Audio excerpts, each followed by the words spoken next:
Now to a new controversy from South Park, that long-running cartoon series on Comedy Central. The show's managed to offend just about every group you can think of with its sick jokes. Now it sparked something more serious. Oh no, South Park and their sick jokes. What did those bigots do this time? Prophet Muhammad was portrayed wearing a bear costume last week.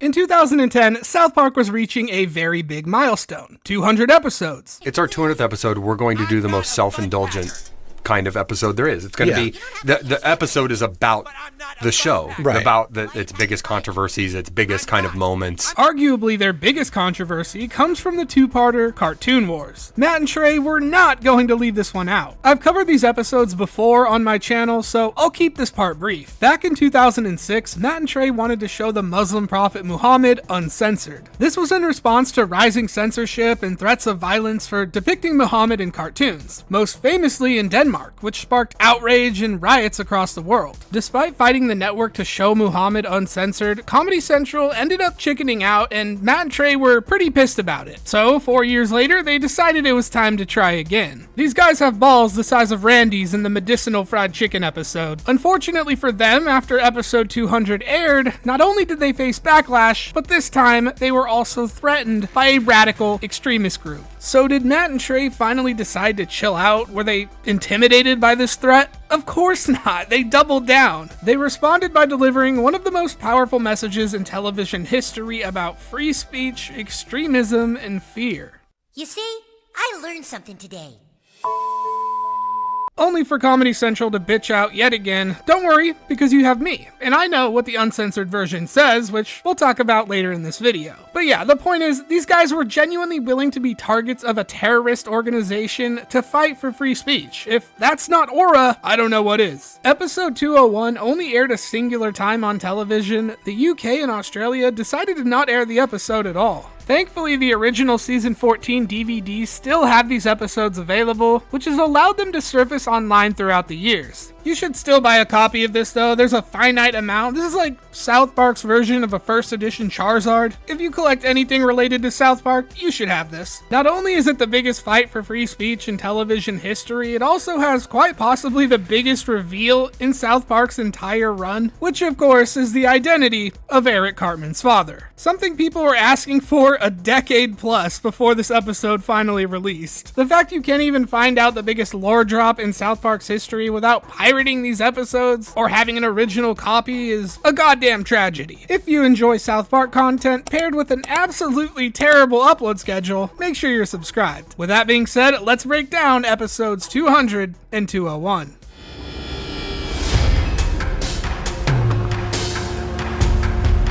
The episode begins with the class taking a field trip to a fudge factory. Cartman gets excited over this, of course, so naturally, Kyle takes the opportunity to start some banter. Kinda like Cartman's dad shipped out on him.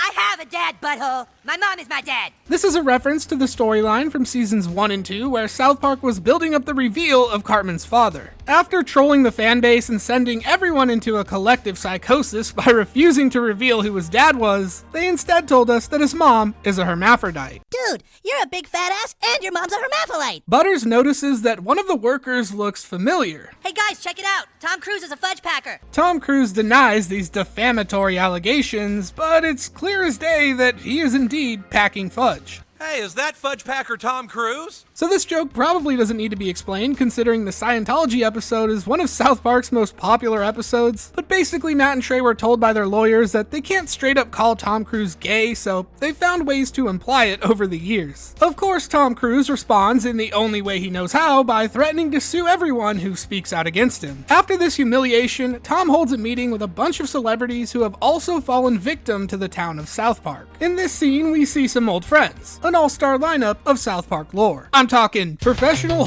Paris Hilton, the genius, Gay Fish, Kanye West, the previous record holder for being the biggest piece of feces, Bono, DUI and domestic violence enjoyer, Tiger Woods, and of course those two guys who Indiana Jones. All the celebrities are talking about how South Park is the most insensitive, racist, bigoted town in the country. Tom rallies everyone so they can put a stop to the town once and for all. Jared from Subway, better known as the prolific child abuser, asks Tom to use the restroom, but he has some trouble considering Tom Cruise has an absurd amount of closets in his house. Good one, guys. During this time, Jared wasn't even exposed yet. The first episode about him came out all the way back in 2002. I'm gonna seek out all the underprivileged and hungry children of the world, and I'm going to give them AIDS myself. Is this a poorly aged joke, or is it even funnier in hindsight? I'll let you guys decide that one. I just want to know Matt and Trey's reactions when they first heard of the allegations against him in 2015. They're probably glad they made fun of him. The episode cuts back to the elementary school where Stan gets called into the principal's office. We learn that Tom Cruise, along with 200 other celebrities, are doing a class action lawsuit against the entire town of South Park. Everyone is horrified by this, knowing that they can't stand up to the lawyers, fearing it could lead to the end of the town as a whole. Stan and Randy go to meet with Fudgepacker Tom Cruise to apologize for offending him. Randy tries to explain to Tom he's literally picking up packets of fudge and putting them into boxes, but of course he takes this as another personal attack. Tom tells them there is actually one thing that would motivate him to drop the lawsuit. He's always wanted to meet someone and would be willing to let South Park off the hook if they can arrange this. Who is it? We can get anybody for you. Muhammad, the prophet of the Muslim faith.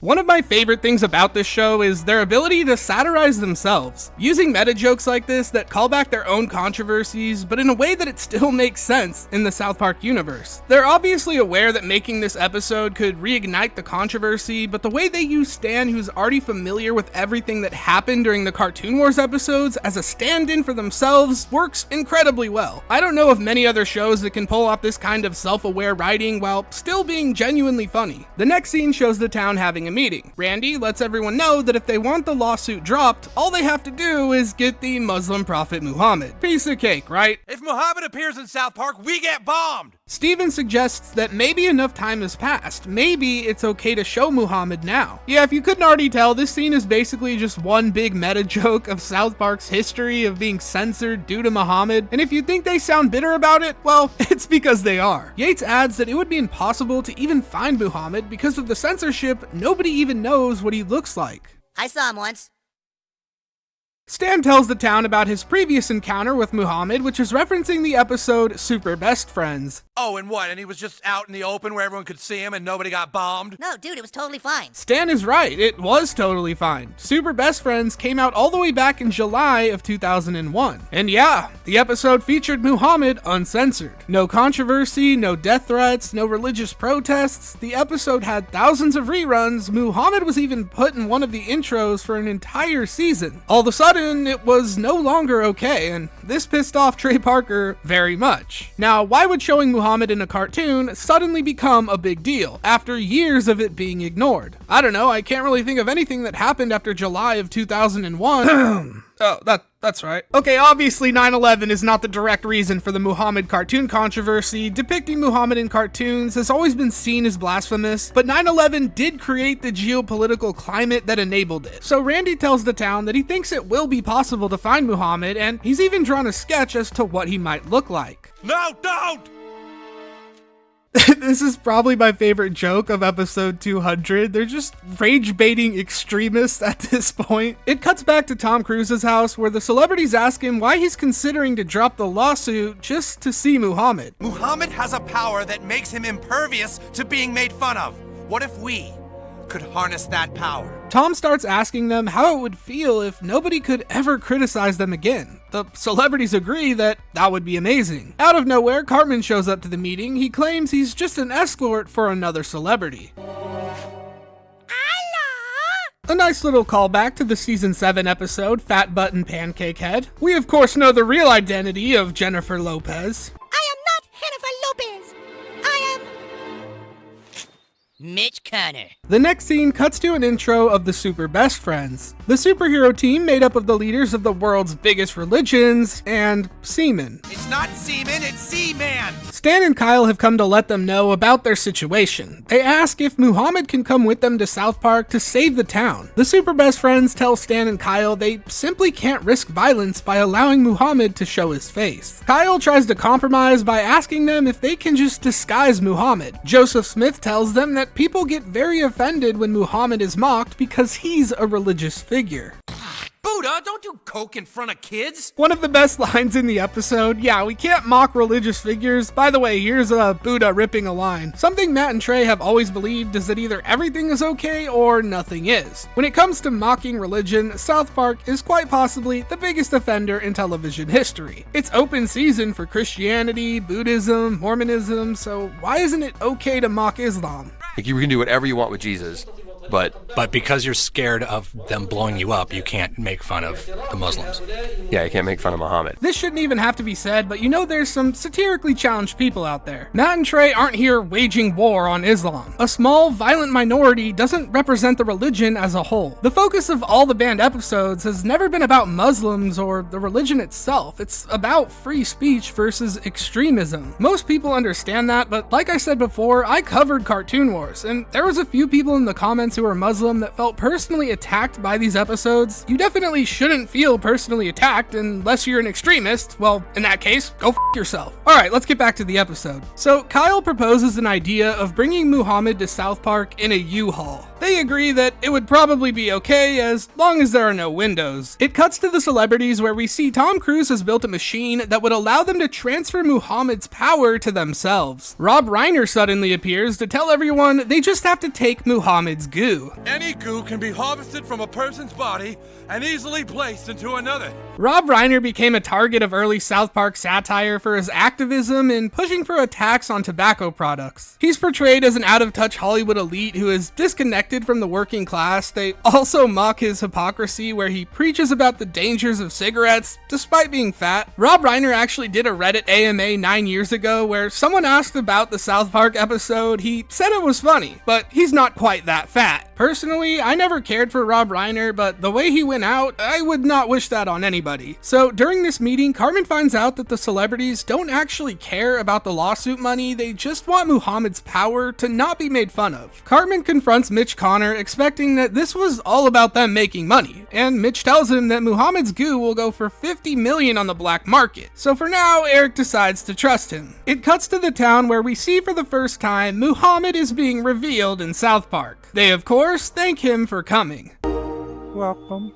Oh, is that okay? I don't know. Part of the deal is that Muhammad has to go into Tom Cruise's limo, but the town of course realizes he can't be seen by anybody, so they brainstorm some ideas on how they can transport him without him actually being seen. Remember that news report I showed at the start of the video? Yeah, apparently this is blasphemy. Just think of all the stuff they've done with other religious figures throughout the show. Being put in a bear costume seems pretty tame to me. I don't know, call me crazy. Garrison tells everyone that they received a threat. If they hand Muhammad over to Tom Cruise, they will face retaliation. It's just a stupid threat. Come on, we don't want to piss off Tom Cruise again.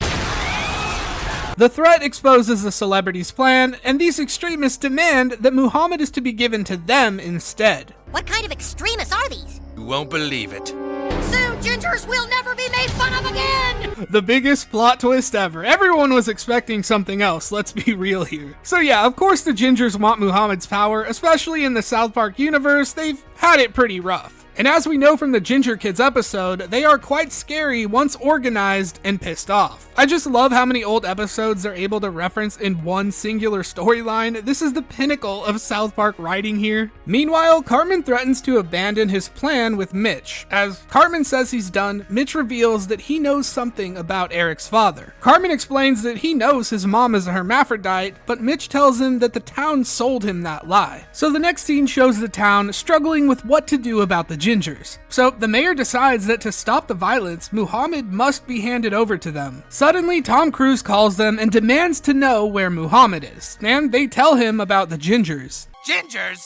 Gingers? Oh, hell no. Tom asks them if they're really siding with the gingers just because they're using violence.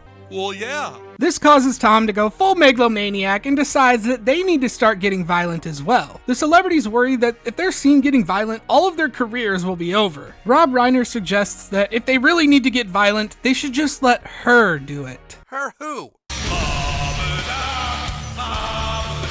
Barbra Streisand. Yeah, the celebrities know that she is really pissed at South Park, so they convince her to get revenge. She's actually one of the first celebrities to get completely destroyed by South Park. I mean, some of you watching were not even a sperm cell when this episode released. Matt and Trey have both said that when they make fun of celebrities, it's usually picked at random or a celebrity did something that they can make fun of. Barbra Streisand, however, is different. Matt and Trey genuinely hate her. Back in the 90s, she was involved in predatory real estate practices in Colorado. When criticized about it, she called all of the locals a bunch of hicks. It's all just in good fun. Except when it comes to Barbra Streisand. We hate her. She's just an insufferable person. She once tried to sue someone for $50 million because her house ended up in a research project about coastal erosion. She argued that it invaded her privacy, but only a few people even knew these pictures existed. That is, until she made it a big deal. Suddenly, millions of people saw these pictures of her house, and this event coined the term the Streisand effect. Alright, that's enough hate farming Barbra Streisand. Let's get back to the episode. So, Cartman confronts Garrison and accuses him of lying about his father. He claims he doesn't trust anything Garrison says and prefers to speak with Mr. Hat. I don't believe I know you. The name's Mitch Counter. Flew the same division as you back in Saigon. Eventually, Garrison cracks and reveals the truth, that Eric's father was in the room the day they did the DNA test, but that it was purposely tampered with. It cuts to the town getting ready to hand over Muhammad to the Gingers, but of course, they want proof that it's actually him in the bear costume. For obvious reasons, the town cannot comply with this. We get an epic hype montage of all the drama that's unfolding, and we're told the episode is to be continued. So you're probably thinking, that's it? That episode is what caused a threat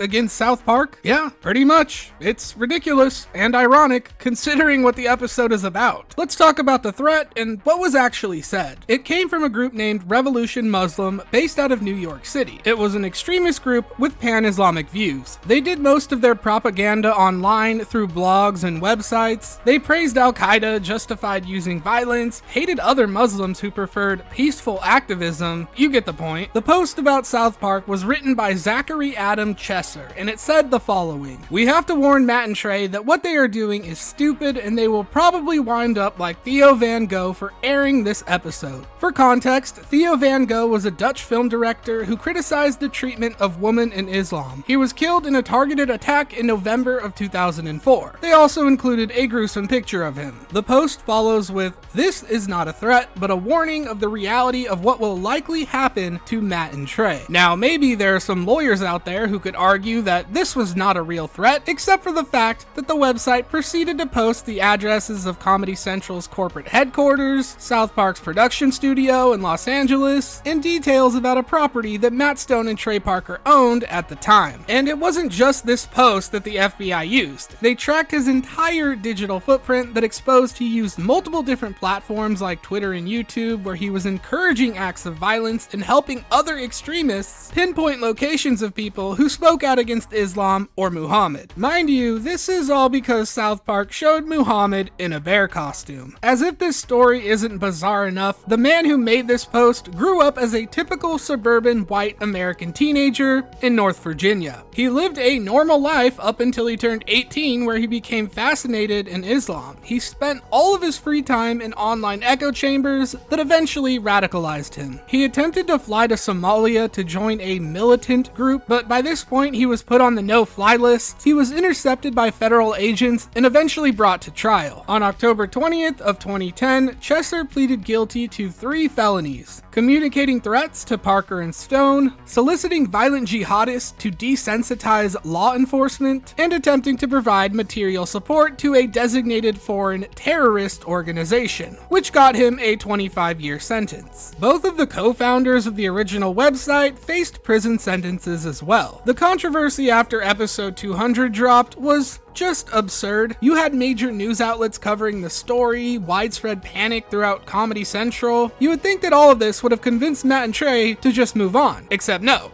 because these guys are a different breed. They instead decided to continue the storyline and laugh in the face of terrorism. Episode 201 would release just 6 days later. The episode actually begins with a statement from Trey Parker and Matt Stone. In the 14 years we've been doing South Park, we have never done a show that we couldn't stand behind. We delivered our version of the show to Comedy Central, and they made a determination to alter the episode. It wasn't some meta joke on our part. Comedy Central added the bleeps. In fact, Kyle's customary final speech was about intimidation and fear. It didn't mention Muhammad, but it all got bleeped too. Keep in mind, this statement wasn't in the original airing, just for the later DVD and Blu-ray releases. So the actual episode starts off with a flashback Mitch Connor has from his time in Vietnam. This part is so unnecessary, but the idea of Mitch going to war in Saigon must have been too funny for Matt and Trey. It cuts back to modern times where Cartman demands answers from Garrison about his father. Garrison tells him they were all told to stick to the story to protect someone very important. He refuses to elaborate, but tells Cartman who has the answers. It cuts to the town, who are ready to hand over Muhammad to the Gingers. We have no way of knowing if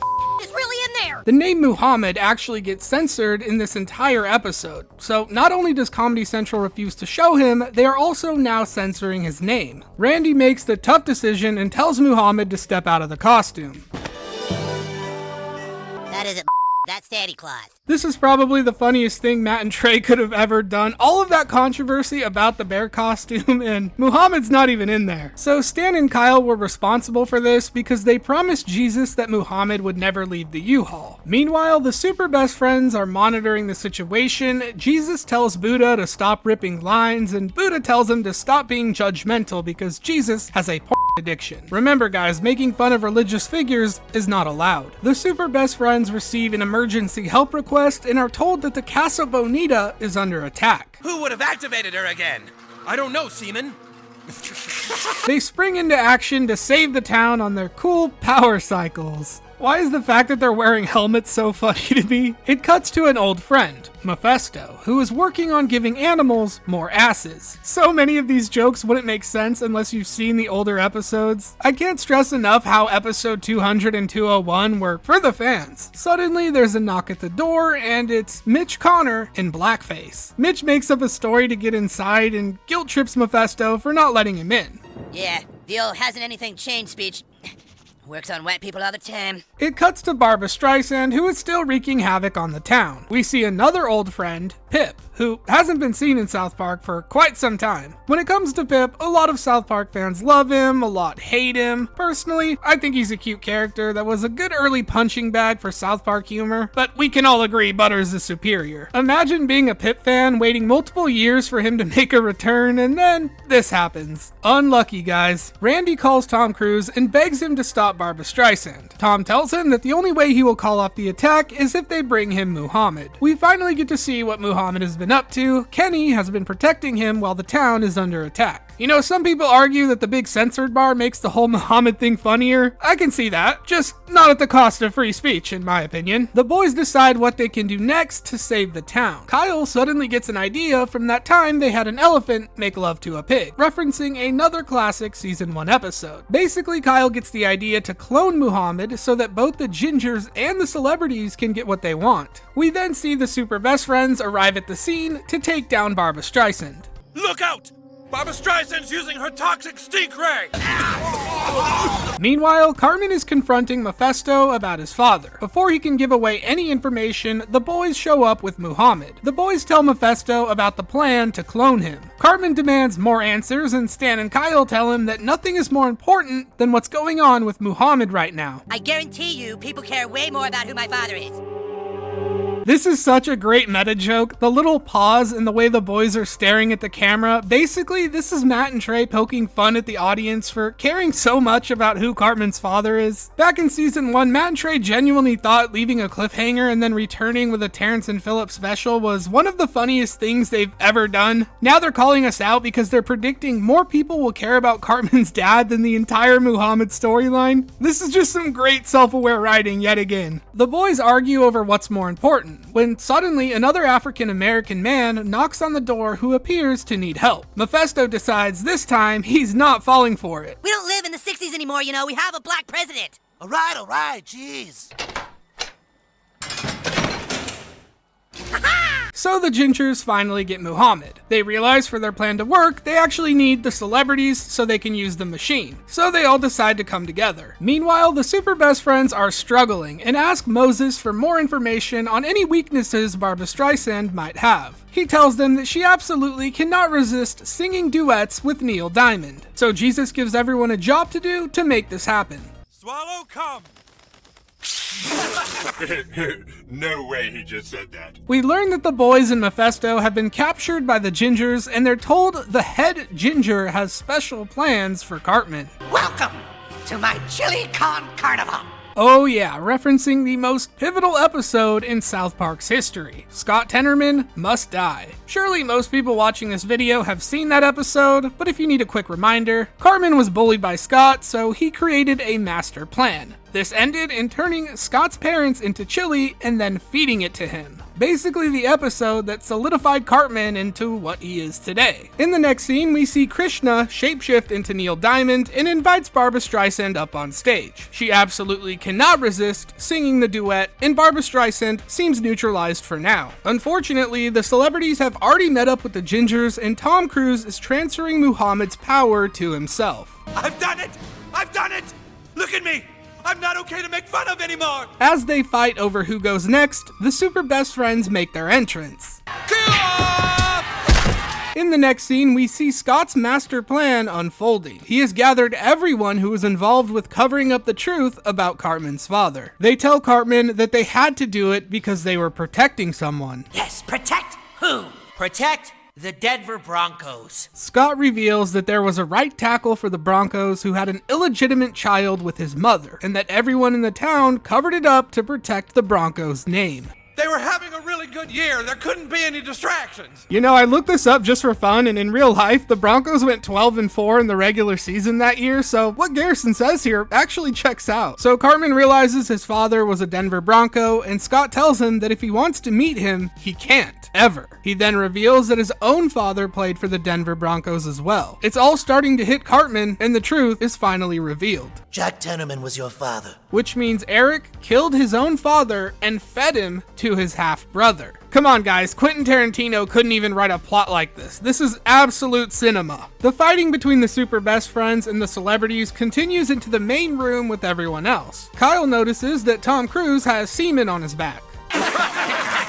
Tom is confused by this because he's supposed to be immune to being made fun of now. Kyle then gives one of his classic "I learned something today" speeches, and the entire thing is censored. A lot of people at the time thought that this was part of another meta joke, but it's not. The entire speech was censored by Comedy Central despite not mentioning Muhammad's name a singular time. So what did the speech actually say? Well, I can't just show the full uncensored clip because copyright would nuke this video, so I'll do my best for you guys with still frames. Kyle says, "There is no goo, Mr. Cruz. You see, I've learned something today. We've all wanted to show things that we weren't allowed to show, but it wasn't because of some magic goo, it was because of the magical power of threatening people with violence." Jesus then says, "Don't you see, Gingers? If you don't want to be made fun of anymore, all you need are guns and bombs to get people to stop." Santa adds, "That's right, friends. All you need to do is instill fear and be willing to get violent, and then you can get whatever you want." So yeah, a speech about violence and fear gets censored due to violence and fear. Quite possibly the most ironic moment in television history. South Park has always been able to make fun of whoever they want, whenever they want, but suddenly it's not okay anymore. Why? The threat of violence. Did Comedy Central feel like this speech would be taken too literally in a show revolving around satire? Were they just butthurt that this speech directly criticized their own take of handling Muhammad? Well, we don't know for sure. All we know is that Matt and Trey wanted the speech uncensored, and Comedy Central refused this request. The next scene shows Cartman crying outside. The boys go to comfort him, knowing the severity of what he just learned. The boys expect Cartman to be so broken because he just found out he killed his own father. But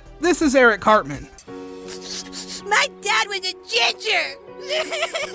So yeah, the only thing Cartman is worried about is that he's just learned he's part ginger. Mitch tries to cheer him up by telling him he's also part Denver Bronco, which is pretty cool. The boys also go check on Tom Cruise. They feel sort of sorry for him, so they decide to help him go to a place that is so magical he will live in peace for the rest of his life. Somewhere they took an old friend of theirs.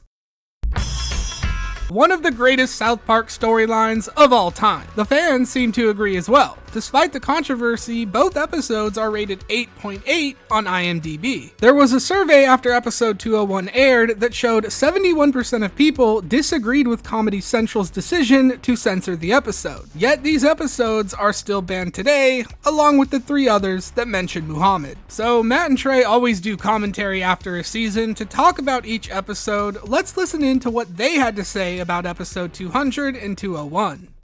Probably the thing we could talk about that they wouldn't beep out is just the fact that Really in there. It could be a trick. It's no trick, dude. My friend and I went to the super. Well said, guys. There are some fun and not so fun facts about these episodes as well. Episode 200 and 201 actually got banned in Sri Lanka, not because of Muhammad, but because Buddha was shown ripping lines. Kyle's uncensored speech was never meant to be leaked to the public. It actually took 4 years until we learned what was actually said. By who though? What kind of tech wizard found the uncensored version? Well, a user on 4chan, of course. I swear, if 4chan was around in the late 70s, these freaks could have found the Zodiac Killer. The uncensored episode existed somewhere on the official website server and could be downloaded using a certain program. Pretty wild. Another weird incident, a week after episode 201 aired, an unexploded car bomb was found parked in Times Square, directly adjacent to the headquarters of Viacom, which owns Comedy Central. This was heavily investigated, and authorities determined that the bombing attempt was not connected to anything related to the South Park episode. The man who was caught confessed his motive was solely based on US military operations in the Middle East. I mean, he could be lying, but who knows, we'll never know the truth. Definitely a weird coincidence though, huh? Maybe the most bizarre fact in the aftermath of this episode, Jesse Curtis Morton was one of the co-founders of Revolution Muslim. After Chesser was arrested, he attempted to evade law enforcement and was eventually caught and sentenced to an 11.5-year prison sentence. He ended up only serving 3 years because he worked as an FBI informant and would go on to commit his life to counterterrorism research. He has done interviews where he tells his story about how he became radicalized and now dedicates his life to fighting these very beliefs that he once held. So I guess there's some sort of happy ending here. Well, except no, because he passed away shortly after at 43 years old. These 2 episodes will forever be a grim part of not only television history, but of free speech altogether. My take is that it's completely ridiculous to censor satire and comedy just because you're afraid of threats. Giving into those threats is exactly what extremists want. They celebrated this controversy as a complete victory. Matt Stone and Trey Parker did their best to fight for free speech, but unfortunately, fear was too much for the others that were involved. I hope you guys enjoyed this video. If you watched up to this point, consider checking out some of my older content, which should be popping up on the screen right now. As always, thank you for watching.